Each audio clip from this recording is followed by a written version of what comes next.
Hello friends, this is Sudha Mishra. This is your psychology class. Friends, हम psychology पढ़ रहे हैं। एग्जाम बहुत नज़दीक आने वाले हैं। तो आज का हमारा टॉपिक होता है टीचिंग मेथड, शिक्षण विधियाँ। पहले तो मैंने आपको कुछ और पढ़ाने को बोला था, पर स्टूडेंट्स जो हैं वो शिक्षण विधियों के बारे में बोल रहे थे कि उसका टॉपिक आप स्टार्ट कर दीजिए। तो मैंने ऑल ऑफ सडन डिसीजन लिया कि शिक्षण विधियाँ आज आपको पढ़ाऊंगी। ठीक है।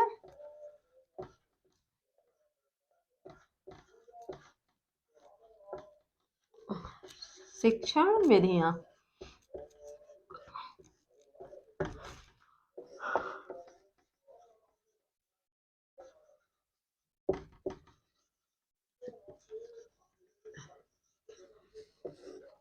ये आप लोगों को भी पता है कि टीचिंग मेथड से बहुत सारे क्वेश्चन बनते हैं, 5-6 क्वेश्चन तक बन जाते हैं। और जहाँ तक पेडागोजी की बात है, पेडागोजी में भी टीचिंग मेथड से बहुत सारे क्वेश्चन बनते हैं। तो सी टेट के पर्पज़ से और टेट के पर्पज़ से, सुपर टेट, सभी के पर्पज़ से शिक्षण विधियाँ बहुत ही ज़्यादा इम्पोर्टेंट हैं। क्योंकि ये सभी के पेडागोजी सेक्शन में, चाहे वो हिंदी का हो, सी-टेट में चाहे एनवायरनमेंट का हो या मैथ्स का हो, सभी के टीचिंग मेथड पेडागोजी सेक्शन में इससे बहुत क्वेश्चन बनते हैं। 5-6 क्वेश्चन तो एक पेपर में आराम से बन जाते हैं। तो इसलिए टीचिंग मेथड पढ़ाना आपका बहुत ज़रूरी है। तो पहले हम आपको बताते हैं शिक्षण विधियाँ होती क्या हैं। शिक्षण विधियाँ एक तरीका होती हैं। क्या होती हैं? तरीका होती हैं, जिसके माध्यम से हम स्टूडेंट्स को पढ़ाते हैं। जैसे कोई एक तरीका है, किस विधि से मैं आपको पढ़ा रही हूँ। मैं आपको अभी जैसे कुछ बोल रही हूँ तो टेलिंग कर रही हूँ, या कभी-कभी स्टोरी के माध्यम से आपको पढ़ाती हूँ तो स्टोरी टेलिंग मेथड हो गया। तो कभी-कभी कुछ दिखा के पढ़ा रही हूँ तो वो आपका हो गया डेमोंस्ट्रेशन मेथड। तो जो वो कोई एक तरीका होता है जिससे स्टूडेंट्स को पढ़ाया जाए, तो उनको हम मेथड्स बोलते हैं, टीचिंग मेथड, जिसके माध्यम से एक शिक्षक या शिक्षक ही पढ़ाता है, अपने छात्रों को किसी सब्जेक्ट के बारे में क्लियर करता है कि ये क्या चीज़ क्या है और कैसे उसको समझ में आएगा। तो ये अपने छात्रों को पढ़ाने का, शिक्षक को अपने छात्रों का पढ़ाने का तरीका जो होता है, उसी को शिक्षण विधियाँ कहते हैं। ठीक है? Where is duster? Sorry, duster मेरा आज उधर था। कोई एक टूल होता है, कह सकते हैं, जो टूल के माध्यम से ही, वो टूल कुछ भी हो सकता है, उसी टूल के माध्यम से ही शिक्षक अपने छात्र को कोई भी टॉपिक समझाता है, तो उसी को टीचिंग मेथड बोलते हैं। क्या बोलते हैं? कुछ टूल्स होते हैं, वो टूल्स कुछ भी हो सकते हैं, जिसके जो एक मीडियम होता है सिर्फ, ठीक है, जिसके माध्यम से टीचर स्टूडेंट को टीच करता है। ठीक है। वो अपनी योग्यता के हिसाब से, वो योग्यता कुछ भी हो मतलब शिक्षक की जो योग्यता होती है, अपनी योग्यता के आधार पर वो स्टूडेंट्स को टीच करता है। ठीक है। तो इस तरह से हम ये जान जाते हैं कि टीचिंग है क्या। अब हम थोड़ा सा जानेंगे कि टीचिंग मेथड होते कितने तरीके से हैं। ऐसे तो टीचिंग मेथड बहुत तरीके के होते हैं, 15-20 तरीके होते हैं। किसी न किसी बुक में आप लोगों ने पढ़ा ही होगा। पर मेनली अगर हम देखें तो टीचिंग मेथड 2 टाइप्स होते हैं। एक होता है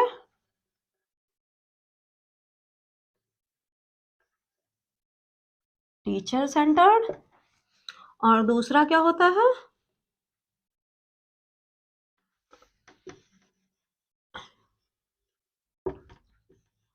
चाइल्ड सेंटर्ड। ठीक है, ये 2 होते हैं। इसके अंदर भी 3-4 तरीके आते हैं। इसके अंदर तो 12, 15, 16 पॉइंट्स आते हैं। क्योंकि भई ये टीचर सेंटर्ड पहले हमारी कल्चर में होता था, तो टीचर सेंटर्ड एजुकेशन होते थे। जैसे ही हमारा समय बदलता जा रहा है, वैसे ही चाइल्ड सेंटर्ड एजुकेशन स्टार्ट हो गया है। तो चाइल्ड सेंटर एजुकेशन में बहुत सारी चीज़ें नई-नई आती जा रही हैं, नई-नई चीज़ों का प्रयोग किया जा रहा है, तो चाइल्ड सेंटर इसीलिए बहुत ज़्यादा हो गया है। और इसमें 2 बातें आपको बताऊँगी कि ये होता क्या है, और दूसरा कुछ विधियाँ जो हैं शिक्षण की, किसी मनोवैज्ञानिक ने, किसी वैज्ञानिक ने, या किसी साइंटिस्ट ने वो मेथड तैयार किया था, तो उनके बारे में भी आपको बताती जाऊँगी, ठीक है? तो मेन आप जान लीजिए 2 तरह के टीचिंग मेथड होते हैं, टीचर सेंटर्ड, दूसरा चाइल्ड सेंटर्ड। टीचर सेंटर्ड वो होता है जिसमें जो समझाने का सेंटर होता है वो टीचर अपने आप को ध्यान में रखकर समझाता है कि मैं किस माध्यम से स्टूडेंट को अच्छे से समझा ले जाऊँगा और किस चीज़ में मैं कंफर्टेबल हूँ, किस चीज़ पे मुझे कमांड अच्छी है, तो उसके माध्यम से समझाता है, वो टीचर सेंटर्ड होता है। और चाइल्ड सेंटर मेथड वो होता है जिसमें सॉरी जिसमें बच्चे को सेंटर में रख के ये सोचा जाता है, टीचर ये सोचता है कि ये मीडियम मैं यूज़ करूँगा, ये टूल मैं यूज़ करूँगा तो बच्चे को ज़्यादा समझ में आएगा। और उसका तरीका भी बताता है कि ये टूल मैं यूज़ करूँगा तो बच्चे ज़्यादा इंटरैक्ट होंगे और ऐसे इंटरेस्टिंग वे में मैं आप बच्चों को बताऊँगा तो बच्चे मेरी तरफ आकर्षित होंगे, पढ़ाई की तरफ इंटरेस्ट लेंगे। अगर चाइल्ड सेंटर्ड नहीं होगा तो बच्चे पैसिव वे में स्टडी करते रहेंगे। तो टोटल हम ये जानते हैं 2 टाइप्स के होते हैं, तो पहला हम स्टार्ट करेंगे टीचर सेंटर्ड।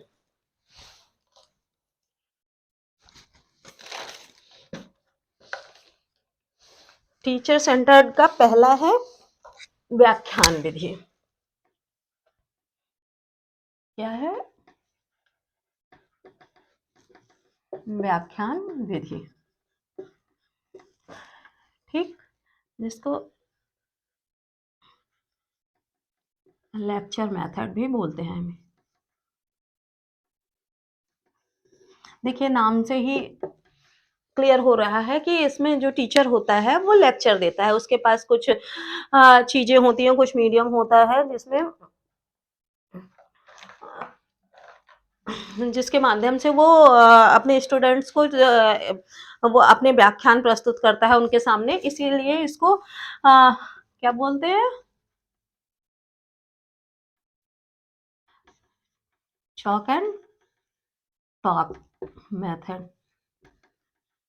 इसको चॉक एंड टॉक मेथड भी बोला जाता है, इसलिए बोला जाता है क्योंकि टीचर आता है, बोर्ड पे लिखता है और बच्चों से टॉक करता है, बीच-बीच में प्रश्न भी पूछता रहता है कि मैंने ये लिखा है, इसका मतलब क्या होगा? आप भी उठ के बताइए, आप बताइए। तो इसमें टीचर क्या होता है कि टीचर को जिन चीज़ों पे उसे कॉन्फिडेंस होता है, जिन चीज़ों पे उसको कमांड होती है, उन चीज़ों को अपने सहायक सामग्री के साथ आता है, बोर्ड पे कुछ चीज़ें जो ज़रूरत की होती हैं वो बोर्ड पे लिखता है, अदरवाइज़ बच्चों को चीज़ें समझा के उनसे प्रश्न पूछता है। अब बच्चे को समझ में आया या नहीं आया ये उसका सरदर्द नहीं होता है। तो इस तरह के वो टूल यूज़ करता है। दूसरी चीज़ वो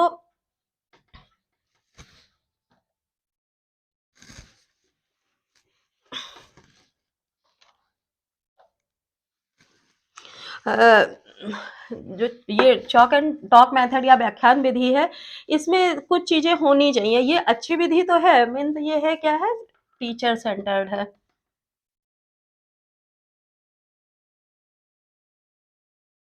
टीचर सेंटर्ड है, लेकिन ये अच्छी कब होगी जब इसको टीचर सिस्टमैटिक वे में आए।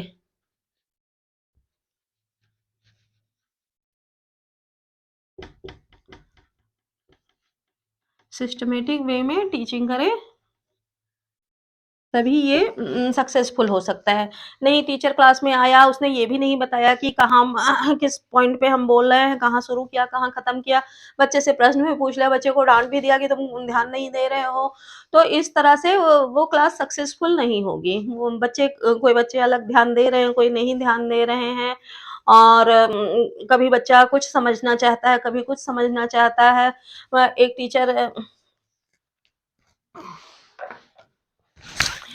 टीचर अपना व्याख्यान दिए जा रहा है, बच्चे इधर-उधर लटके भटके हुए जा रहे हैं, कुछ मतलब नहीं है टीचर को, तो ऐसा नहीं होना चाहिए।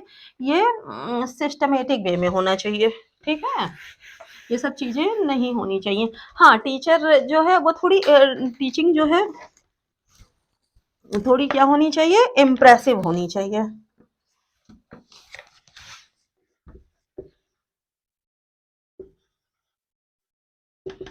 इम्प्रेसिव होनी चाहिए कि जो टीचर अपना व्याख्यान दे रहा है, अपना लेक्चर दे रहा है, थोड़ा इम्प्रेस करने वाला हो कि बच्चे उससे इम्प्रेस हों, आके मुँह बना के अपने वे में जो तैयार करके आया है, बोले जा रहा है, बोले जा रहा है, बिल्कुल बॉडी लैंग्वेज उसकी उसका साथ नहीं दे रही है, वो अच्छी चीज़ें नहीं बता रहा है। अच्छी चीज़ें इन द सेंस बच्चों को तो कभी स्टडी अच्छी नहीं लगती है, कुछ ही बच्चे होते हैं। मैं भी अपने टाइम में थी, स्टडी नहीं अच्छी लगती थी बहुत ज़्यादा, धीरे-धीरे जैसे टाइम बीतता गया उसका थोड़ा बेनिफिट समझ में आने लगा तो ही चीज़ें अच्छी लगने लगी। अदरवाइज़ चीज़ें बच्चों को स्टडी की चीज़ें तो ऐसे भी समझ में नहीं आती हैं। तो होता क्या है कि वो थोड़ा इम्प्रेसिव वे में ऐसा थोड़ा माहौल बना के आए कि आज तो मैं आपको ये नई चीज़ बताने वाला हूँ। आप लोग कॉम्पिटिटिव एग्ज़ाम की तैयारी कर रहे हैं, मैं उतना माहौल नहीं बनाऊँगी आपके लिए, आपका मनोरंजन नहीं करूँगी, अभी तो आपको इसकी ज़रूरत है क्योंकि एग्ज़ाम नज़दीक आ रहे हैं। तो थोड़ी इम्प्रेसिव इसलिए होनी चाहिए कि बच्चा उस तरफ थोड़ा अट्रैक्ट हो सके कि हाँ सर आज कुछ नया बताने जा रहे हैं। आज कुछ नए तरीके से कुछ नए-नए चीज़ों का टीचर को प्रयोग करते रहना चाहिए। और थोड़ा ये जो है व्याख्यान विधि लेक्चर मेथड जो है वो हायर एजुकेशन के लिए ज़्यादा सही होते हैं। हायर एजुकेशन में क्या होता है कि क्लासेस बड़ी होती हैं और चीज़ें ज़्यादा बतानी होती हैं, पॉइंट टू पॉइंट टीचर बता नहीं सकता है, नोट्स लिखवा नहीं सकता है, तो उसको व्याख्यान देना होता है, उसको लेक्चर देना होता है, लेक्चर बच्चे नोट करते जाते हैं, तो ये कम समय में ज़्यादा कंटेंट वो इंक्लूड कर लेता है। तो इसके फ़ायदे भी बहुत हैं, कम समय में ज़्यादा कंटेंट यूज़ हो जाते हैं और कम समय में बहुत ज़्यादा बच्चों को पढ़ाया जा सकता है और अगर थोड़ा सिस्टमैटिक वे में रहे तो बच्चों को समझ में भी ज़्यादा आएँगे और थोड़ा-सा दिक्कत ये है कि ये टीचर सेंटर्ड हो इसके कुछ जैसे कुछ चीज़ों की मेरिट्स होती है तो डिमेरिट्स भी होती हैं। कोई परफेक्ट नहीं होता है, अच्छी तो है पर ये क्या है थोड़ी इसकी डिमेरिट्स है क्योंकि ये ट्रेडिशनल मेथड कह दीजिए।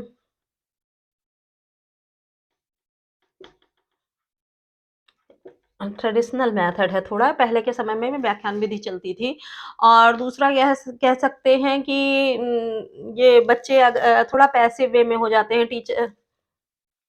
क्या होते हैं पैसिव वे में हो जाते हैं। जैसे मैंने पहले आपको बताया था, टीचर अपनी एनर्जी खर्च करता जा रहा है, बच्चा आराम से बैठा है, मन किया तो नोट्स बना रहा है, नहीं मन किया तो नहीं बना रहा है। टीचर तो एक्टिव होता है पर स्टूडेंट क्या होता है वो पैसिव वॉइस में चला जाता है। तो इस वजह से ये बहुत अच्छी विधि नहीं मानी जाती है, मानी अच्छी जाती है किसके लिए? हायर एजुकेशन के लिए अच्छी मानी जाती है, ठीक है? ये इस विधि को किसी वैज्ञानिक या मनोवैज्ञानिक ने नहीं दिया था, ये हमारी थोड़ी ट्रेडिशनल विधि है, बहुत पहले से चली आ रही है, इसलिए किसने ये विधि दी, इनका नाम मैंने आपको नहीं बता रही हूँ, ठीक है? दूसरी हम ट्रेडिशनल यानी कि टीचर सेंटर्ड मेथड की बात करें तो दूसरी है डेमोंस्ट्रेशन मेथड यानी कि उसको बोलेंगे प्रदर्शन या निदर्शन कह सकते हैं प्रदर्शन विधि।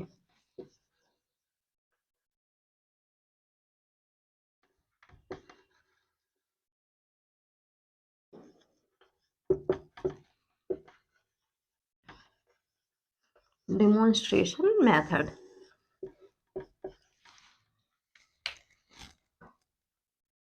ठीक है। डेमोंस्ट्रेशन मेथड भी एक तरह से हम ये टीचर सेंटर्ड कह सकते हैं। क्यों कह सकते हैं? इसके भी कुछ अपने तरीके हैं।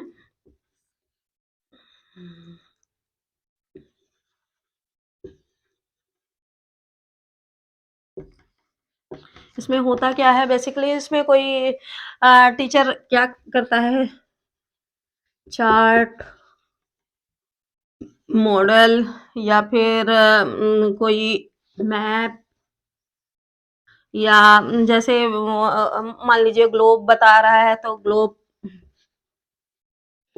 ग्लोब या फिर कोई किसी पेपर पर या कोई ऑब्जेक्ट ऑब्जेक्ट लेकर आता है टीचर, तो वो बच्चों के सामने प्रस्तुत करता है। सपोज़ दैट अगर टीचर वो सौरमंडल पढ़ा रहा है, तो सोलर सिस्टम तो वो ला नहीं सकता, तो उसका मॉडल बनाकर लाता है और बच्चे को दिखाता है कि हाँ, ये आपका सोलर सिस्टम है और इसमें ये ऐसे है, अर्थ यहाँ है, वीनस यहाँ है, नेपच्यून यहाँ है। उसी में उसी मॉडल के मीडियम से वो पढ़ाता है, प्रदर्शन करता है उसका और पढ़ाता है। चार्ट मेथड में वो जैसे कुछ चीज़ें लिख के लाता है, कोई फिगर बना लेता है, प्लांटेशन जैसे वो बता रहा है, पार्ट्स ऑफ बॉडी बता रहा है, पार्ट्स ऑफ प्लांट बता रहा है, तो वो चार्ट पे बना के लाता है और बच्चों को उसके मीडियम से एक्सप्लेन करता है कि हाँ, हमारी नेक यहाँ है, शोल्डर यहाँ है, और हैंड्स ऐसे हैं, तो स्टमक इधर है, या हमारी बोन्स क्या हैं, वो उसके माध्यम से पढ़ाता है। जैसे ग्लोब के बारे में पढ़ा रहा है, कौन-सी कंट्री कहाँ है, तो इन सब चीज़ों का बच्चों के आगे वो डेमोंस्ट्रेशन करता है और बच्चा उसके माध्यम से समझता है। तो इसके भी जैसे फ़ायदे हैं, उसी हिसाब से नुकसान भी है। इसलिए नुकसान है कि इसमें भी बच्चा क्या नहीं रह पाता है, डिमेरिट्स इसकी क्या है? इसमें भी बच्चा एक्टिव नहीं रहता है। क्या होता है? बच्चा एक्टिव नहीं रह पाता है। टीचर तो फुली एक्टिव रहता है। वो टीचर सेंटर है कि टीचर अपने हिसाब से बना के लाता है, आज बच्चे को बताना है और टीचर का मानना ये होता है कि मैं ये फला चीज़ बना के ले जा रहा हूँ तो बच्चे को अच्छा लगेगा। पर ऐसा नहीं है, सभी बच्चों में ये नहीं होता। होता है कि टीचर तो अपना लगा है, चलो ठीक है लगा रहे, तब तक मैं किसी को बगल वाले को मार ही दिया, किसी की कॉपी छीन ली। तो बच्चे जो एक्टिव रहते हैं, इस मोड में रहते हैं, बहुत सारे बच्चे ऐसे रहते हैं, अपना काम कर रहे हैं, लूज़ बैठे हैं, एक्टिव वे में वो नहीं रह पाते हैं। तो इसलिए ये जो है ये भी बहुत अच्छी नहीं मानी जाती, टीचर तो एक्टिव रह जाता है इसमें, ऐसा नहीं है टीचर तो इस वजह से ये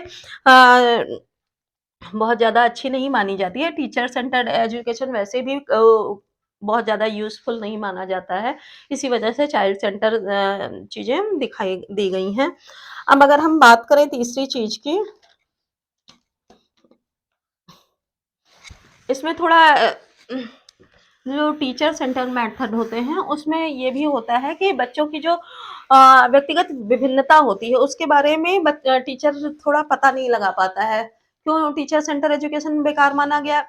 बेकार नहीं माना गया है, मीन्स कम वैल्यूएबल माना गया है, क्योंकि उसमें जो व्यक्ति की व्यक्तिक विभिन्नता होती है, वो टीचर नहीं पता लगा पाता, क्योंकि बच्चे अगर हम लेक्चर मेथड की बात करें, बच्चे ग्रुप में बैठे हैं, अपना बात कर रहे हैं, टीचर अपना लेक्चर दिए जा रहा है, उसको ये नहीं पता है कि कौन-सा बच्चा किस मीडियम से अच्छे से समझ पाएगा।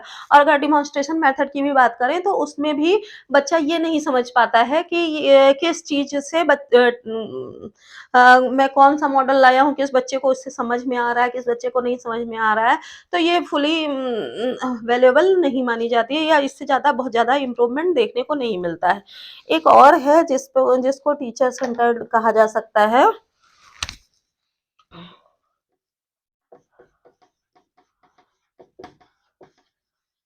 टेक्स्ट बुक मेथड, ठीक है? पुस्तकीय विधि कह सकते हैं इसको। तो टेक्स्ट बुक मेथड जैसा नाम से ही स्पष्ट है कि किताबों की सहायता से बच्चों को पढ़ाया जाता है। एक टेक्स्ट बुक होती है, हर क्लास की टीचर आता है, टेक्स्ट बुक पढ़ता है और बच्चों को उसी हिसाब से लाइन टू लाइन एक्सप्लेन करता है। और टीचर की समझ के हिसाब से उसको सब्जेक्ट दिए जाते हैं, और जो टेक्स्ट बुक भी होती है, ऐसा नहीं है कि हाँ, यूँ ही छाप दी गई। बच्चों के स्तर को, बच्चों की मानसिक योग्यता को देखते हुए बहुत सारे मनोवैज्ञानिकों का ग्रुप बैठ के ये पुस्तकों का निर्माण करता है, टेक्स्ट बुक को बनाता है। तो उसके बाद भी वो टीचर सेंटर्ड इसलिए होती है क्योंकि बच्चा टीचर आता है, पढ़ के बच्चे को समझा रहा है, बच्चा उसमें इंटरेस्ट नहीं ले रहा, उसको कभी क्या पता कौन सी लाइन समझ में आ रही है, कौन सी नहीं आ रही है। टीचर हालांकि क्वेश्चन, एक्टिव टीचर जो होते हैं क्वेश्चन भी पुट अप करते हैं, तो बच्चे का जवाब ना ही होता है, तो ऐसा तो है नहीं कि उसमें बच्चे को भई मार दिया गया कि तुमको फला लाइन क्यों नहीं समझ में आई। तो इसलिए इसको भी टीचर सेंटर्ड कहा जाता है। इसमें बच्चा क्या होता है, थोड़ा स्वायत्त हो जाता है। उसको ये लगता है कि टीचर ही क्या है, टेक्स्ट बुक है तो उसको तो मैं खुद भी पढ़ सकता हूँ। टीचर की वैल्यू वो कम समझने लगता है। वैल्यू कम समझता है। उसको लगता है कि बुक से तो मैं भी पढ़ा सकता हूँ, कई बच्चे होते हैं बुक से समझ भी जाते हैं, ऐसा नहीं है कि हाँ, नहीं समझते हैं। तो इस वजह से ये टेक्स्ट बुक मेथड भी यूज़ तो होती है इंडिया में, क्योंकि टेक्स्ट बुक तो ज़रूरी है, क्योंकि हमको टेक्स्ट बुक के बिना जो कंटेंट होते हैं, कंटेंट ऐसा इतना माइंड में कोई भी इतना विद्वान नहीं है कि कंटेंट सारे याद रख सकता है, उसका डॉक्यूमेंटेशन ज़रूरी है। तो डॉक्यूमेंटेशन के अ, वे से टेक्स्ट बुक मेथड काफ़ी यूज़फुल मानी गई है, पर बच्चे जो हैं बच्चे बहुत इंटरेस्ट नहीं लेते हैं किताबों को पढ़ने में। खुद से टीचर आता है, खुद पढ़ा के चला जाता है, दोबारा वो पढ़ना ज़रूरी नहीं समझते हैं। दिमाग में कुछ घुसा तो घुसा, नहीं घुसा तो नहीं घुसा। तो इस वजह से ये भी बहुत ज़्यादा चाइल्ड सेंटर नहीं मानी गई है, और आज का टाइम चाइल्ड सेंटर एजुकेशन का है। अब थोड़ी-सी हम बात करते हैं चाइल्ड सेंटर एजुकेशन के कंटेंट की, तो उसमें आता है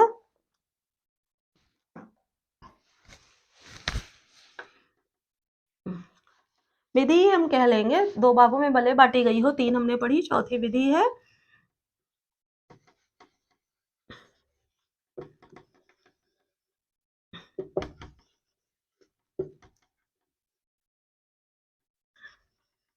स्टोरी टेलिंग मेथड। हिंदी में इसको बोलेंगे कहानी कथन विधि, ठीक? तो इसमें एक कहानी कथन विधि, ये बहुत पहले भी हमारी चलती थी। हमारी ये बहुत पहले से कह चल च ये विधि चलती चली आ रही है। पहले स्कूल नहीं होते थे, तो दादी-नानी हमको किसी तरह की कहानियाँ सुनाती थी। नैतिक शिक्षाओं के लिए ज़्यादातर हमको कहानियाँ सुनाई जाती थी। कभी वो इमेजिनेशन के आधार पे होती थी, कभी वो कहानियाँ एक्चुअल किसी के लाइफ़ की स्टोरी होती थी। तो उसके मीडियम से बच्चे को एक्सप्लेन किया जाता था। तो बच्चे को चाइल्ड सेंटर भी ये कही जा सकती है, टीचर सेंटर भी, क्योंकि टीचर जैसे जब जो टीचर होता है वो स्टोरी जब टेलिंग करता है, तो वो उसको जिस चीज जो स्टोरी उसको आ रही होती है वही स्टोरी टेलिंग करता है, और कोई एक कंटेंट लेता है जिसके बारे में उसको फुल कॉन्फिडेंस हो, और वो बच्चे को थोड़ा अट्रैक्ट करके इस तरह से समझाता है कि हाँ, हमारे टाइम में ऐसा होता था, फिर ऐसे हुआ। तो बच्चे को चीज़ें समझ में आ जाती थी। हाँ, इसके जैसे हर चीज़ के मेरिट डिमेरिट्स हैं, तो इसमें भी मेरिट्स और डिमेरिट्स हैं। इसमें कहने के लिए ये होगा कि स्टोरी टेलिंग सक्सेस तभी होगी कि जब कोई इसका बेस या इसकी स्टार्टिंग पॉइंट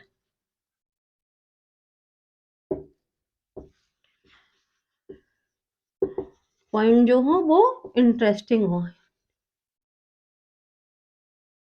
ठीक है? और इसमें बच्चे का अट्रैक्शन बनाए रखना चाहिए, बच्चे को आकर्षित करने का आकर्षित रखना चाहिए, तभी स्टोरी टेलिंग सक्सेस हो पाएगी। इसके अलावा जो स्टोरी हम सुना रहे हैं, वो स्टोरी किसी की भी हो सकती है। जैसे हम बच्चे को कोई कहानी कोई एजुकेशन देने के लिए स्टोरी सुनाते हैं, तो स्टोरी किस बेस पे हो सकती है, किसी लीडर की स्टोरी हो सकती है, किसी गॉड की स्टोरी हो सकती है, किसी हीरो की स्टोरी हो सकती है, या किसी साइंटिस्ट की स्टोरी हो सकती है। तो किसी ऐसे की स्टोरी होनी चाहिए जिसमें बच्चा इंटरेस्ट ले रहा हो, ठीक है? स्टोरी इस तरह से बनानी चाहिए। इसके अलावा जो स्टोरी टेलिंग होगी, वो इस तरह से होनी चाहिए कि बच्चे को केंद्र में रखा जाए।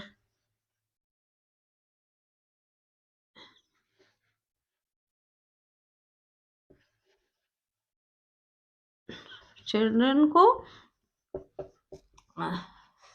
सेंटर में रखकर स्टोरी टेलिंग करनी चाहिए, ठीक है? और स्टोरी उसी चीज़ों के बारे में करनी चाहिए कि बच्चा अगर बीच से कोई क्वेश्चन पुट अप कर देता है, क्योंकि बच्चों की आदत होती है, जब आप बच्चों को स्टोरी सुना रहे होते हैं, तो उनके मन में खुरापात वाले क्वेश्चन ज़रूर आते हैं। तो स्टोरी इस तरह से आपको बना रखनी चाहिए कि बच्चे जो उलूल-जुलूल सवाल उलूल-जुलूल वो नहीं होते हैं, कई बार हमको उसके उत्तर नहीं आ रहे होते हैं, तो हम उसको उलूल-जुलूल कर देते हैं। पर बच्चे जो होते हैं उनमें क्यूरियोसिटी बहुत ज़्यादा होती है, तो इस वजह से वो सवाल भी उनके कई बार बेतुके बन जाते हैं। तो इस वजह से हमको इस तरह से कहानियाँ बनानी चाहिए कि हम बच्चे जिसपे हमें फुली कॉन्फिडेंस हो, ठीक है? अब इससे देखिए फ़ायदे क्या हैं, बच्चे की सोचने की क्षमता बढ़ती है, क्योंकि जब बच्चा कहानी सुनता है, तो ये सोचता है ये कैसे हुआ होगा? तो उसके बारे में जो मैंने अभी आपको कहा कि क्वेश्चन पूछता है, तो क्वेश्चन उसी बेस पे पूछता है कि ये कैसे हुआ? जैसे कहा गया कि हाँ, एक साइंटिस्ट थे वो मून पे चले गए, नील आर्मस्ट्रांग गए, तो उसके मन में क्वेश्चन आता है वो कहाँ पढ़ते थे, वहाँ गए होंगे तो उन्होंने ये कहाँ किया होगा, खाना कहाँ खाया होगा। बहुत तरह के क्वेश्चन आते हैं, तो बच्चों में क्या होती है, सोचने की क्षमता बढ़ती है, ठीक है? सोचने की क्षमता बढ़ती है, ठीक है? इसके अलावा बच्चा थोड़ा इसमें शामिल भी रहता है स्टडी में, स्टडी से अलग नहीं भाग पाता है, ठीक है? और बच्चे की जो उसकी मानसिक शक्ति है, कल्पना शक्ति बढ़ती जाती है। वो कल्पना ज़्यादा करता है चीज़ों के बारे में, ये ऐसा होता तो ये ऐसा हो जाता, ये ऐसा ना होता तो ऐसा होता। तो कई चीज़ों के बारे में अच्छी कल्पनाएँ करता है, अच्छी चीज़ें निकल के सामने आती हैं, नई चीज़ें कई बार ऐसी चीज़ें निकल के सामने आती हैं जो हम भी नहीं जान रहे होते हैं। इसके अलावा इसमें कोई इसके कुछ जैसे कोई भी चीज़ है, मैंने आपको कहा उसमें डिमेरिट्स भी होती है, तो कुछ चैलेंजेज़ इसके सामने आते हैं। उन चैलेंजेज़ के लिए भी हमको तैयार रहना चाहिए। वो चैलेंजेज़ ऐसे होते हैं कि जो कहानी सुनाने की कला जब होती है, तो कहानी सुनाने की कला में हमें ऐसी होनी चाहिए कि बच्चों को हम उसमें बांध सकें अपनी कहानी में। जो हम स्टोरी टेलिंग करते हैं उसमें बच्चे को बांध सकें, ठीक है? बच्चा उस स्टोरी में बंधा रहे कि हाँ, अब ये हो गया, इसके बाद अब क्या होने वाला है? तभी बच्चा उसमें आकर्षित रह पाएगा, ठीक है?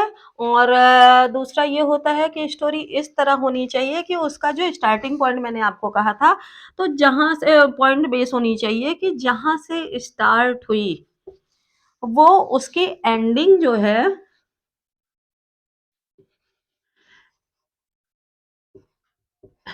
एंडिंग भी उसी पे आके रुकनी चाहिए। ऐसा नहीं है कि स्टार्ट किया हमने मून से ख़त्म किया कहीं और जाके हीरो हीरोइन के बारे में। तो स्टार्टिंग पॉइंट जो है, जो उसकी एंडिंग भी आके उसी पे रुकनी चाहिए। तो बच्चे को वो एक जगह वो बाँधे रखेगी कि हाँ, ब ये हो रहा है, फिर ये हो रहा है, सीक्वेंस में चीज़ें चलनी चाहिए और एंडिंग पॉइंट लाके उससे जोड़ देना चाहिए। तो बच्चा उसमें ये समझ पाएगा कि हाँ, स्टोरी में ये चीज़ शुरू हुआ था, जैसे मैंने अभी आपको बताया नील आर्मस्ट्रांग के बारे में, फिर ये हुआ, ये ऐसे होके फिर हम उसको बताएँगे कि नील आर्मस्ट्रांग ने इस तरह से जाके मून पे वो उसने अपना पहला कदम रखा, ठीक? इसके अलावा ये चैलेंजेज़ आते हैं कि शिक्षक का जो उसके उसका टाइम है, टाइम मैनेजमेंट अच्छा होनी चाहिए, वे ऑफ टॉकिंग अच्छा होना चाहिए, ठीक है? या उसकी वोकैब्युलरी अच्छी होनी चाहिए, ठीक है?